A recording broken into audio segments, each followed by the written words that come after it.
हाय दोस्तों, मैं अनिल आप सभी का आपके अपने चैनल में स्वागत करता हूं। आइए हम सभी एक प्रश्न देखते हैं। पहले मैं ये बता दूं कि आप वीडियो को शुरू से अंत तक देखें। अच्छा लगे तो लाइक शेयर और कमेंट करना ना भूले, ठीक है ना। बाकी मैं आपको एक एक चीज कॉन्सेप्ट के साथ उसका अप्रोच दोनों बताऊंगा। पहले अप्रोच बता देता हूं, फिर कॉन्सेप्ट बताऊंगा, ठीक है ना।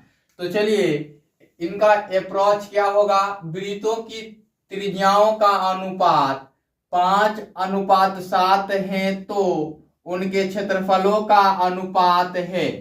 तो त्रिज्या दिया गया है आर, और आर दिया गया, स्मॉल आर और कैपिटल आर दिया गया है ना।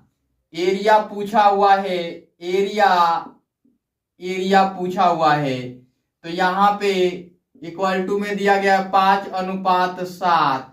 तो एरिया होगा, तो एरिया 5 का वर्ग और अनुपात 7 का वर्ग, ऐसा होगा। तो ये हो जाएगा 25:49। ये ऑप्शन डी में दिया गया है। आखिर त्रिज्याओं का वर्ग ही क्यों, ऐसा जानना है कि ए अनुपात ए फाइंड आउट करना हुआ तो आर का स्क्वायर अनुपात आर का स्क्वायर ही क्यों, ये जानना है। तो अब आइए हम इसका कॉन्सेप्ट समझते हैं, बेसिक समझते हैं। तो लिखता हूं मैं, हल दिया है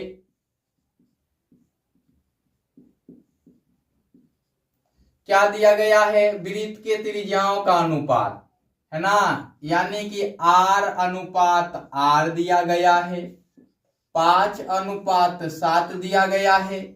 पूछा क्या है, एरिया का अनुपात पूछा हुआ है, यही आपको बताना है। तो अब है ना, वृत्त के क्षेत्रफल से, वृत्त के क्षेत्रफल के सूत्र से है ना। आप चाहे तो ऐसा लिखे, पहले त्रिभुज की त्रिज्या और दूसरे त्रिभुज की त्रिज्या, ऐसे करके भी बना सकते हैं। मैं जो बेसिक कॉन्सेप्ट में सुपीरियर कॉन्सेप्ट लगता है मुझे, मैं वही बताता हूं। चलिए, अब यहां लिखता हूं मैं कि एरिया अनुपात एरिया, ये एरिया अनुपात एरिया लिखने का मीनिंग हुआ कि ए अपॉन में ए, है ना, ए अपॉन में ए। अब एरिया अनुपात एरिया क्या होगा, पाई आर स्क्वायर अनुपात होगा, क्या होगा, पाई आर स्क्वायर, इसके बराबर होगा। अब हमने ए अनुपात ए में लिखा, है ना, ये चुकी करके लिख दिया हमने, या करके लिखा। यहां पे पाई आर स्क्वायर अपॉन में पाई आर स्क्वायर। अब देखिए, दोनों जगह पाई है, ऊपर भी पाई है और नीचे भी पाई है, तो पाई से पाई कैंसिल। अब हमारे पास बच क्या गया कि ए अनुपात ए, है ना, बराबर आर स्क्वायर अपॉन में आर स्क्वायर, यही बच गया।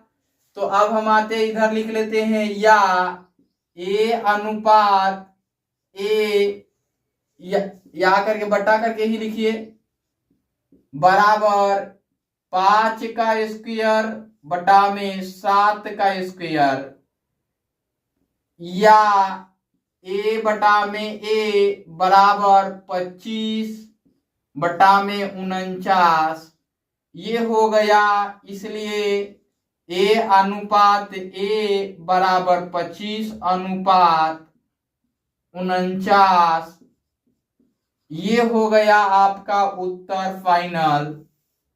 बाकी मैंने जैसा कहा कि जो मुझे बेहतर लगता है वही बताता हूं, ये आपका आंसर्स हो जाएगा।